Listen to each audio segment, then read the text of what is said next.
Class 10-এর সমস্ত ছাত্রছাত্রীকে আজকের ভিডিওতে স্বাগত জানাই।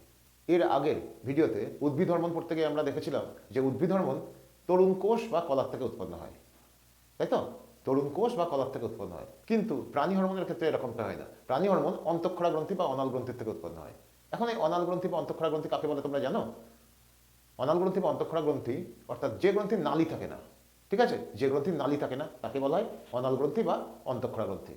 এই অন্তঃক্ষরা গ্রন্থি থেকে কি খরিত হয়? এই অন্তঃক্ষরা গ্রন্থি থেকে সবসময় হরমোন খরিত হয়।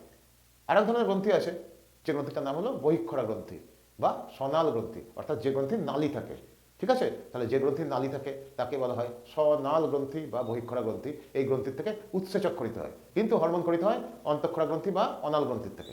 এখন চলো জেনে নিই প্রাণী হরমোনের বৈশিষ্ট্যগুলো। তোমাদের মনে নিশ্চয় একটা প্রশ্ন জাগবে যে অন্তঃক্ষরা গ্রন্থি তো নালী থাকে না, তাহলে খরিত পদার্থগুলো কিভাবে বাহিত হয়?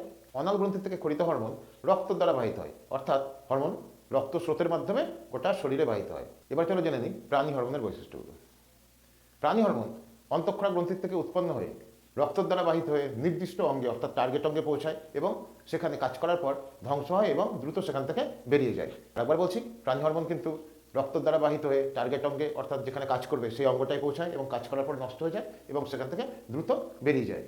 এছাড়াও প্রাণী হরমোনের আরেকটি বৈশিষ্ট্য আছে, যেখানে উৎপন্ন হয় অর্থাৎ উৎসস্থলে কিন্তু সে ক্রিয়া করে না, উৎসস্থল থেকে দূরবর্তী কোনো স্থানে গিয়ে ক্রিয়া করে এবং ক্রিয়ার শেষে ধ্বংস হয়ে যায়। এবার চলো জেনে নিই মানবদেহের বিভিন্ন অন্তঃক্ষরা গ্রন্থি এবং তাদের থেকে খরিত হরমোনগুলো সম্পর্কে।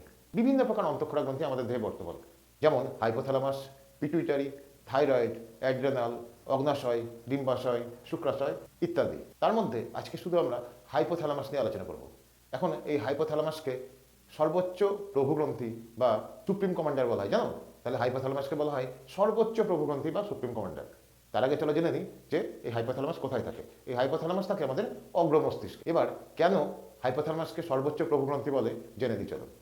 এই হাইপোথ্যালামাস থেকে নিঃসৃত হরমোনগুলি পিটুইটারি গ্রন্থি হরমোন ক্ষরণকে উদ্দীপিত করে, ঠিক আছে। তাহলে একবার বলছি, এই হাইপোথ্যালামাস থেকে নিঃসৃত যে হরমোনগুলি সেগুলি পিটুইটারি হরমোন ক্ষরণকে উদ্দীপিত করে বলে হাইপোথ্যালামাসকে বলা হয় সর্বোচ্চ প্রভুগ্রন্থি বা সুপ্রিম কমান্ডার, ঠিক আছে। তাহলে হাইপোথ্যালামাস থেকে নিঃসৃত হরমোন পিটুইটারি গ্রন্থির হরমোন ক্ষরণকে উদ্দীপিত করে বলে হাইপোথ্যালামাসকে সর্বোচ্চ প্রভুগ্রন্থি বলে। এবার চলো জেনে নিই হাইপোথ্যালামাস থেকে খরিত হরমোন এবং তাদের ভূমিকা। ARH adreno corticotropin releasing hormone. তাহলে কি?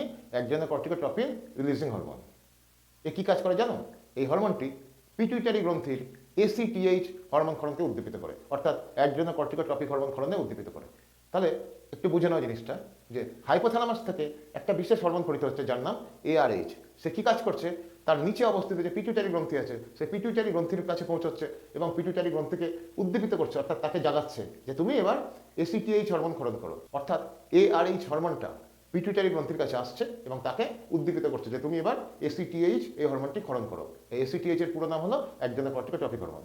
নেক্সট TRH, এটাও হাইপোথ্যালামাস থেকে খরিত হয়, যার পুরো নাম হলো thyrotropin releasing hormone. Thyrotropin releasing hormone একই কাজ করে, এই হাইপোথ্যালামাস থেকে নিঃসৃত হয় হয়ে পিটুইটারি গ্রন্থির কাছে এসে পিটুইটারি গ্রন্থিকে জাগায় এবং TSH হরমোন ক্ষরণে সাহায্য করে। নেক্সট চলে আসছে আমরা SRH, অর্থাৎ সোমাটোট্রপিন রিলিজিং হরমোন।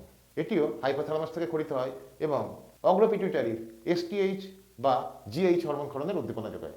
STH এর পুরো নাম হলো সোমাটোট্রপিক হরমোন, আর GH মানে হলো গ্রোথ হরমোন, অর্থাৎ STH এবং GH একই কিন্তু। তাহলে SRH অর্থাৎ সোমাটোট্রপিন রিলিজিং হরমোন, যেটি হাইপোথ্যালামাস থেকে খরিত হয়, সে অগ্রপিটুইটারিতে আসে এবং সেখানে STH বা GH হরমোন ক্ষরণের উদ্দীপনা যোগায়। নেক্সট চলে আসছে আমরা GnRH, অর্থাৎ গোনোটোট্রপিন রিলিজিং হরমোন। তাহলে GnRH এর পুরো নাম কি? গোনোটোট্রপিন রিলিজিং হরমোন। এটি কোথা থেকে খরিত হয়? না হাইপোথ্যালামাস থেকে। আরেকবার বলছি, GnRH হাইপোথ্যালামাস থেকে খরিত হয় এবং সেখান থেকে অগ্রপিটুইটারিতে আসে এবং অগ্রপিটুইটারিতে এসে FSH এবং LH হরমোন ক্ষরণের উদ্দীপনা যোগায়, ঠিক আছে। তাহলে অগ্রপিটুইটারিতে এসে FSH এবং LH হরমোন ক্ষরণের উদ্দীপনা যোগায়। FSH এর ফুল ফর্ম কি জানো? ফলিকল স্টিমুলেটিং হরমোন, এবং LH হলো লিউটিনাইজিং হরমোন। তাহলে আরেকবার বলছি, GnRH হরমোনটি হাইপোথ্যালামাস থেকে খরিত হয় এবং অগ্রপিটুইটারিতে এসে ফলিকল স্টিমুলেটিং হরমোন এবং লিউটিনাইজিং হরমোন ক্ষরণের উদ্দীপনা যোগায়।